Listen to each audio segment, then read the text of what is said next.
Hello friends, welcome back to the channel. तो कैसे हैं आप सब लोग? आई होप कि आप सब ठीक होंगे और आप सबकी तैयारी बहुत ही अच्छी चल रही होगी। तो इस वीडियो में हम बात करने वाले हैं कि जो हमारा यूडब्ल्यूएस का एग्जाम है, तो उसकी एग्जाम डेट है 9-10 जून के आसपास है। तो उसमें आपका स्कोर जो है मैथ सब्जेक्ट में क्या रहता है, और अगर मैथ आपकी वीक है तो आप जरूर इस वीडियो को देखें, और चैनल पर अगर आप नहीं हैं तो चैनल को सब्सक्राइब कर दें और वीडियो को लाइक शेयर जरूर कर दें। तो चलिए हम इस वीडियो में बात करेंगे। वैसे तो मैंने सोचा था ये वीडियो थोड़ा 2-4 दिन बाद बनाऊंगी, पर बहुत सारे जो हमारे भाई बहन हैं उनके कमेंट बहुत सारे आए हैं और अच्छे अच्छे कमेंट करे हैं उन्होंने। तो मैंने सोचा कि टाइम इतना ज़्यादा बचा नहीं है, तो जल्दी से जल्दी वीडियो बना लें ताकि जो भी लोग देखें उनको एग्जाम से पहले थोड़ा बहुत बेनिफिट हो जाए। तो चलिए बात करेंगे मैथ सब्जेक्ट पर। तो मैंने थोड़ा सा लिख रखा है, क्योंकि जब वीडियो बनाओ तो वीडियो बनाते टाइम पॉइंट भूल जाती है कि क्या क्या किस बारे में हमें क्या क्या बताना है। तो मैंने थोड़ा सा लिख रखा है मैथ सब्जेक्ट चैप्टर। तो सबसे पहले बात करेंगे हमारा मैथ। जो कोई भी एग्जाम हो, आप चाहे यूपी पुलिस बात कर लो, SSC GD, MP police, UPSI, हर एक एग्जाम में मैथ हमारा बहुत इंपॉर्टेंट रोल करता है, बहुत ही ज्यादा। हाँ, ये समझो अगर आपका मैथ सही है तो आपको सिलेक्शन लेने में बहुत ही आसानी होगी। और हम ये कह सकते हैं कि जो हमारा मैथ है बहुत कम, मतलब बहुत ज्यादा लोगों को मैथ में दिक्कत रहती है, खासकर लड़कियों को, मैंने सुना है। फिलहाल मैं तो नहीं मानती हूँ, क्योंकि मैंने मेरी मैथ पहले ठीक नहीं थी, पर मैंने जब प्रैक्टिस करी तो हाँ कर ली थी। जितना भी एग्जाम में आता उसका 90% मैं कर ली थी हर एग्जाम में। तो हम बात करेंगे कि हमारा मैथ में जो स्कोर है कैसे बढ़ेगा। तो फर्स्ट पॉइंट है, आपको सबसे पहले आपको अपनी कैलकुलेशन अच्छी करनी पड़ेगी।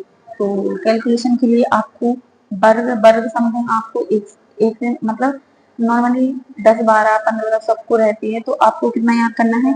आपको याद करना है 1 से 40 के आसपास या 1 से 30-35 तक आपको वर्ग याद होने चाहिए। सेकेंड बात, आपको पहाड़ी काउंट, पहाड़ जो हमारे तो पहाड़ी बोलते हैं, इंग्लिश में उसको टेबल बोलते हैं। तो जो पहाड़ हैं तो उन वो आपसे आपको कम से कम 20 तक तो सबको आते हैं, तो आपको थोड़ा सा एक्स्ट्रा करना है। ताकि देखो, मैथ हमारा सबसे ज्यादा रोल प्ले करता है कैलकुलेशन में। अगर आपको मैथ आ भी रही है तो आपको टाइम कम पड़ सकता है, इस वजह से भी हमारे मैथ के क्वेश्चन छूट जाते हैं। और कैलकुलेशन की वजह से काफी लोग भागते हैं कि मतलब मैथ हार्ड है, ये है वो है। बाकी अगर आप देखेंगे, पहाड़े आपको 25 तक तो होने ही चाहिए। मतलब 20 + 22, 23, 24, 25 तक आपको हर हाल में पहाड़ी याद करना है। उसके बाद घन घन नॉर्मली 10, 12 तक तो सब, 10 तक की नॉर्मली सब करे रहते हैं। तो आपको कितना करना है? 20, 22, 25 तक आपको पहाड़ी सॉरी घन कर लेना है, 25 तक। ठीक है, उसके बाद हम मैं कैलकुलेशन के लिए आप कुछ भी कर सकते हो। जैसे आप 5-10 मिनट का टाइम निकाल के आप नॉर्मली कोई भी संख्या लिख के आप गुणा कीजिए। या फिर एक ऐप आता है मैथ, कौन सा ऐप रहता है मैथ के, सॉरी मैं उसको उसकी जो लिंक है पिन कर दूंगी, तो आप उसको डाउनलोड करके उस पर गुणा भाग और जोड़ घटाना करके आप उसमें 5-10 मिनट का टाइम निकाल के अगर आप करोगे तो वो एक गेम जैसा रहता है। तो उसमें थोड़ा सा इंटरेस्ट भी आता है और हमारी प्रैक्टिस भी हो जाती है। तो आप उससे भी कर सकते हो, नहीं तो आप नॉर्मली कोई ब्लैंक पेज लेकर और उसमें आप लिख सकते हो। आप कोई भी संख्या लिख के उसका गुणा भाग करो तो आप अपनी कैलकुलेशन की स्पीड ऐसे बढ़ा सकते हो। उसके बाद हम बात करेंगे हमारे जो चैप्टर। तो सबसे इम्पोर्टेंट हमारा जो चैप्टर है, सबसे पहले हमें क्या क्या मैथ में करना है कि जिससे हमारे तो कोई भी जिससे हमारा मेन हमारा टारगेट है यूपी प्लस है, तो यूपी प्लस के लिए हम बताएंगे। उसमें 25 से 26 या 30 तक भी क्वेश्चन हो सकते हैं, कोई फिक्स नहीं है कि 25 आएंगे। पहले था कि 19-20 आएंगे, पर इस बार पैटर्न चेंज हुआ था तो उसमें 26 से 28 क्वेश्चन बन रहे थे। तो हमारा जो मैथ का स्कोर अच्छा था। हमारा जो पहले वाला एग्जाम हुआ था उसमें मेरी 20 में से 19 सही हुए थे, एक मिस्टेक की वजह से गलत हो गया था। उसके बाद यूपीएसआई को भी मैंने दिया, तो यूपीएसआई में मेरी मैथ में मैथ मेरी 36 है और रीजनिंग मेरी 38 है। और मैथ में जो मेरे 4 क्वेश्चन गलत रहे हैं, मतलब इतने इजी क्वेश्चन गलत हैं सोच भी नहीं सकते हैं। तो हो जाता है, एग्जाम में हो गया था मेरा। बाकी करने लायक मतलब अगर वैसे का टेस्ट में अगर होते तो हम उसको 40 में 40 कर लेते, अगर एग्जाम का प्रेशर रहता तो हो जाता है गलत। तो ऐसे सबसे पहले हमारा चैप्टर रहेगा प्रतिशत। फर्स्ट फर्स्ट हमारा प्रतिशत, दूसरा हमारा रेशियो, और तीसरा हुआ हमारा प्रॉफिट लॉस, चौथा अनुपात। आप इनको नोट कर लीजिए। अनुपात, या फिर मैं मतलब इस चीज़ पोस्ट कर दूंगी अपने चैनल पर, तो आप वहां से भी नोट कर लेना। फिर उसके बाद हमारा टाइम एंड वर्क आएगा, और टाइम स्पीड डिस्टेंस और टाइम एंड वर्क, ये चैप्टर में से एक क्वेश्चन आएगा। पार्टनरशिप से एक आएगा, एक बोट एंड स्ट्रीम से आएगा, एक साझेदारी से, मिक्सचर से एक आएगा, एक डिस्काउंट से भी, डिस्काउंट या प्रॉफिट लॉस में से कोई एक आ सकता है, पर पढ़ना दोनों ही है। उसके बाद नाव नाव नाव के बाद रेलगाड़ी, रेलगाड़ी जरूर करके जाना, एक क्वेश्चन आपका 100% आएगा ही आएगा। उसके बाद हमारा औसत, एवरेज से भी क्वेश्चन आएगा, मतलब जी जो हमने एक चैप्टर बताया ना एलसीएम एससीएफ, और खासकर सिंप्लीफिकेशन। अब सिंप्लीफिकेशन में भी, सिंप्लीफिकेशन में 2 से 3 क्वेश्चन भी आ सकते हैं, तो आप इसको इम्पोर्टेंट मार्क करना है, इसकी इसकी मतलब अच्छे खासे क्वेश्चन की प्रैक्टिस कर लेना। और एडवांस में हम बात करें तो नंबर सिस्टम के कुछ रूल देख लेना, फॉर्मूला वगैरह देख लेना, और इसके बाद वो क्या बोलते हैं 2D और 3D। 2D 3D में आपको क्या करना है, आपको सिर्फ नॉर्मली फॉर्मूले याद कर लेने हैं। उसमें देखो एडवांस बहुत इजी होती है और सबको हार्ड लगती है, क्यों? क्योंकि उसमें क्या बोलते हैं फॉर्मूला बेस्ड क्वेश्चन आते हैं, और वो हम क्वेश्चन समझ नहीं पाते, तो आपको सिर्फ 2 बातें याद रखनी है। अगर 2D का क्वेश्चन आएगा तो हम उनका जो क्या बोलते हैं पेरीमीटर, परिमाप परिमाप को इक्वल करते हैं, और अगर 3D में पूछा तो हम उसका वॉल्यूम इक्वल करते हैं। आपको 2 बार याद करनी है, बाकी आप क्वेश्चन की प्रैक्टिस करोगे तो अपने आप समझ आ जाएगा। सर ये सब बता देती हैं, आपको इन 2 चीजों को याद रखना है। फिर इनकी प्रैक्टिस आप कहाँ से करोगी? तो देखो, अगर आप यूट्यूब से पढ़ते हो, अगर आप बुक से नहीं ज्यादा पढ़ पाते हो, तो जो सर लोगों की अभी सीरीज चल रही है ना, मतलब दीपक सर जो अभी पढ़ा रहे हैं फिलहाल में, तो आप वहां से भी कर सकते हो। वहां से आप क्या करना, सर की वीडियो, मतलब आप पीडीएफ से भी कर सकती हो, अगर आप वीडियो से कर पाओ तो वीडियो से। हम तो मतलब हम ऐसा करते थे कि हम वीडियो चलाते थे, क्वेश्चन पॉज करा और खुद से सॉल्व करा। वैसे भी क्वेश्चन देखो नजरों में पता चल जाता है हमसे बनेगा कि नहीं बनेगा। फिर उसके बाद हमारी कैलकुलेशन रहती है, आंसर आ रहा है कि नहीं आ रहा, तो आपको देख लेना है, क्वेश्चन सॉल्व करना है। अगर आपसे बन रहा है तो आपको कितना टाइम लगेगा भाई, 1 मिनट भी नहीं लगता एक क्वेश्चन को सॉल्व करने में, इसका टाइम थोड़ी ना है अपने पास की आप लेंदी तरीके से, आपको सिर्फ आपका आंसर आना चाहिए। तो आप वीडियो पॉज करके भी कर सकते हो, या फिर आप पीडीएफ को सॉल्व करके फिर आपको वीडियो देखना पड़ेगा, तो आप ऐसे भी कर सकते हो। और दूसरा टेक्स्ट बुक में अभी जो यूट्यूब का पहले एग्जाम हुआ है ना, आपको उनके सारे क्वेश्चन लगा लेने हैं। आप उनके क्वेश्चन लगाओगे, आपको अपना लेवल खुद पता चल जाएगा, आपको एग्जाम का लेवल भी पता चल जाएगा कि किस लेवल का आता है। आरडब्ल्यू का हम थोड़ा सा मान सकते हैं, वो हार्ड देती है, तो वो हार्ड देती हैं इसलिए देती हैं ताकि एग्जाम में आप पूरे कर गए हो, आपको वहाँ बहुत नॉर्मल क्वेश्चन लगेंगे मैथ वाले। तो आप टेक्स्ट बुक से पहले पीवाई को जरूर लगा लेना, आप जरूर लगा लेना, मतलब इस बात को याद रखना, अगर आप लगा लोगे आपके मैथ में 2 से 3 क्वेश्चन अपने आप बढ़ जाएंगे।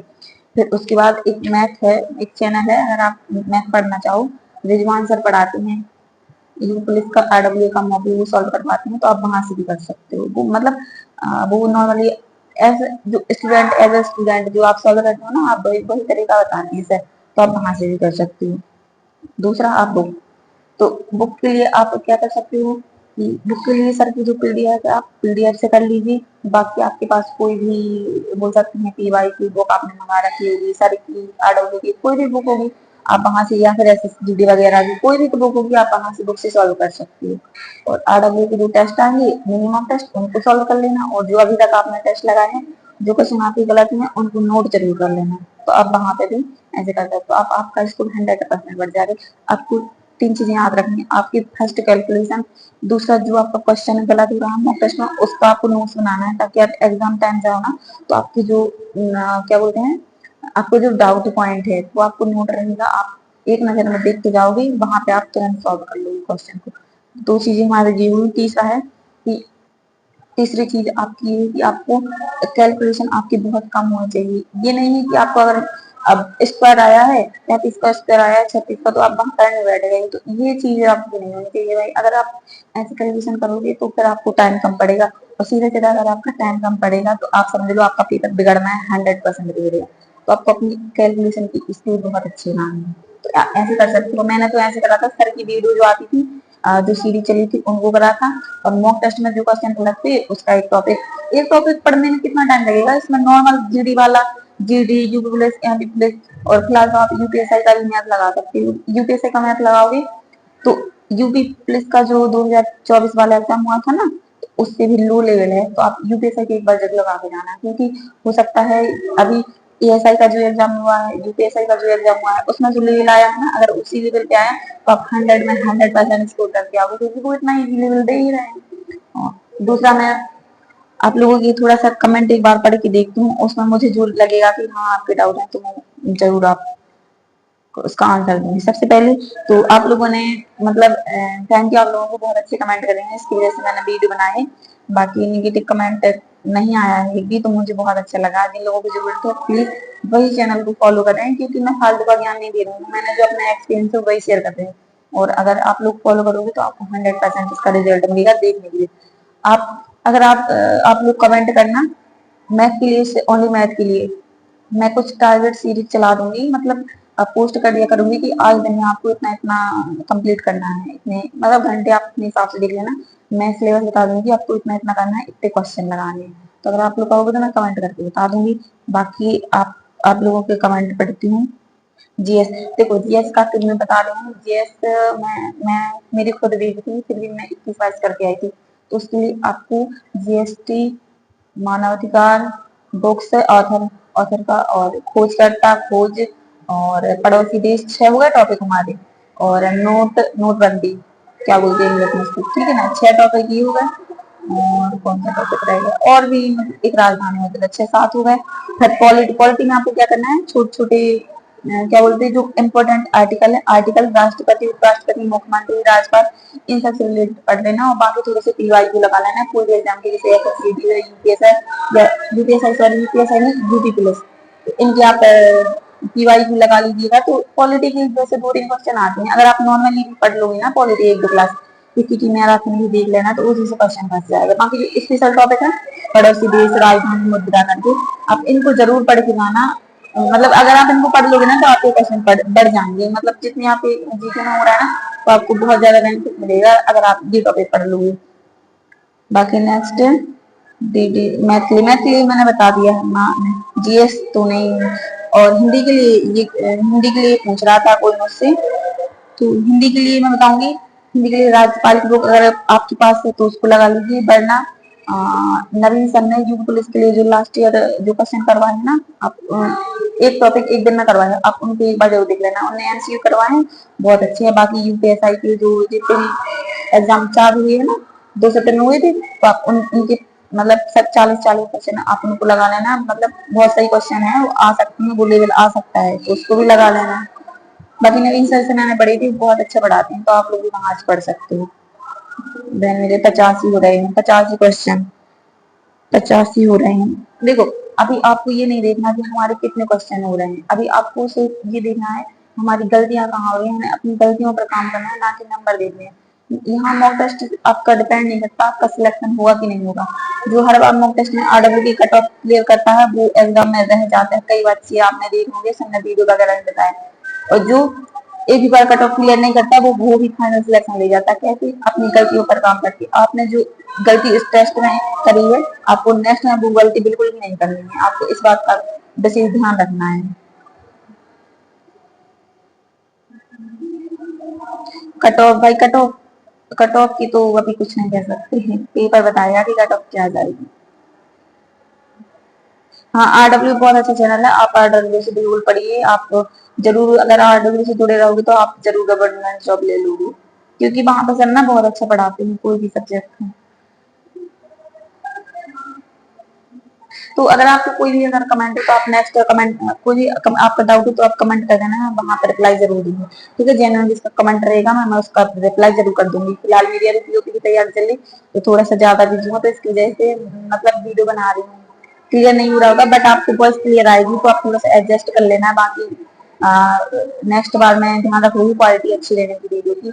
बाकी आपको वीडियो से मतलब नहीं होना चाहिए, मैं आपको जो बता रही हूँ आपको वो बात समझ में आनी चाहिए। तो ठीक है, आपका कोई भी डाउट हो कमेंट कर देना, मिलेंगे नेक्स्ट वीडियो में, तब तक के लिए बाय बाय, टेक केयर। अगर आप चैनल पर न्यू हो तो जरूर सब्सक्राइब